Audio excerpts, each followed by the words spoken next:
wanted to give you an idea of some of the items that I have in my studio right now. And a lot of these are available out on my Etsy site, so this is probably a nicer way to actually see them.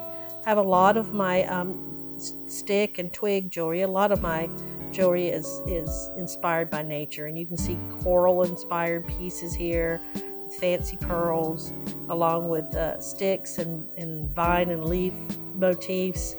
But I really like the chunkiness of the twig jewelry. I work a lot of textures and a lot of fancy pearls in my designs. I love pearls with the bronze. It's a beautiful combination together. And I could get some pretty big pieces there. Now this collection, I call my historic collection. These pieces are inspired by different cultural time periods. Most of this is inspired by the Renaissance period. A lot of jewelry that has inspired me from museums and such. Now I carve these the same way that I carve and sculpt the stick pieces. These are just, a little bit different pattern. They're worked in layers and then stacked up to create a more elaborate piece. You're seeing a lot of garnets, sapphires. I mostly work with garnets and sapphires.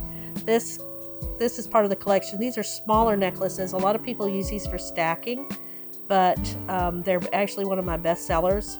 What you're looking at there is sapphire and labradorite with little pearls, amethyst and sapphires, pink sapphires, garnets with some labradorite little beads, and a ruby with pearls, and this is set on a gunmetal chain.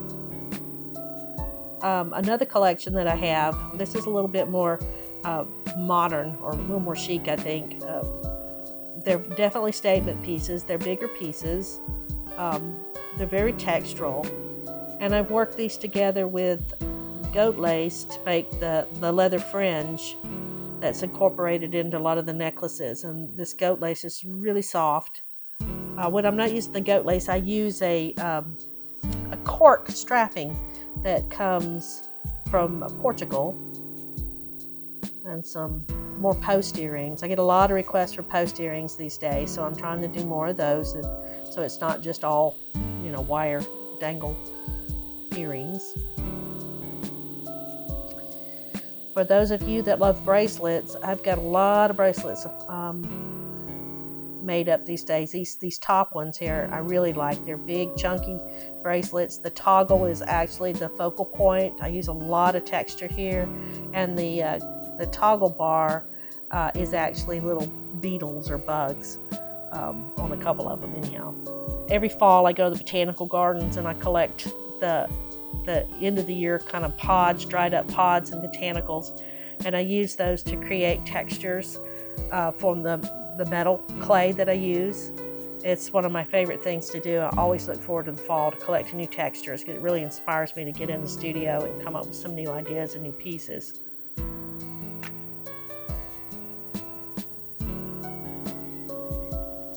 Now, if you see anything in the video that you like and you don't find it out on the Etsy site, you can always give me an email. Just send me an email. I'll be glad to contact you and send some pics. This necklace was actually inspired by my trip to Ireland. I was inspired by all the stacked stone walls that I saw throughout the countryside, and I was just fascinated with it. A lot of these cuffs, now I don't sell the cuffs online. They're only in my studio, but you can always contact me.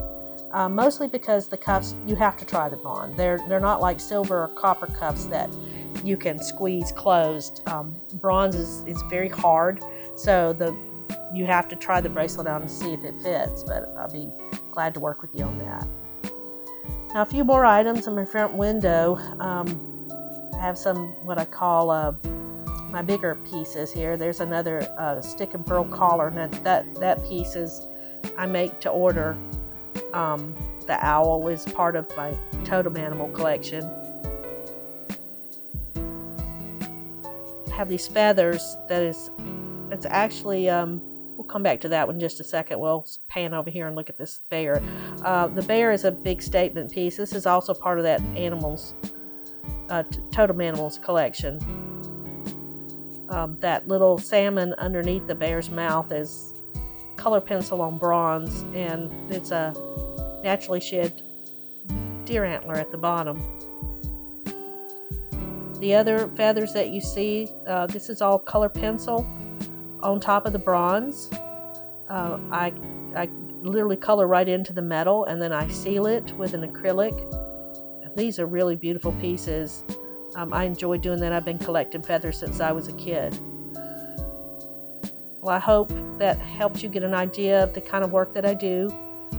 Please take a look at Cindy Miller Designs on Etsy.com. And if you have any questions, I'll be glad to get back with you through email. Thank you for visiting.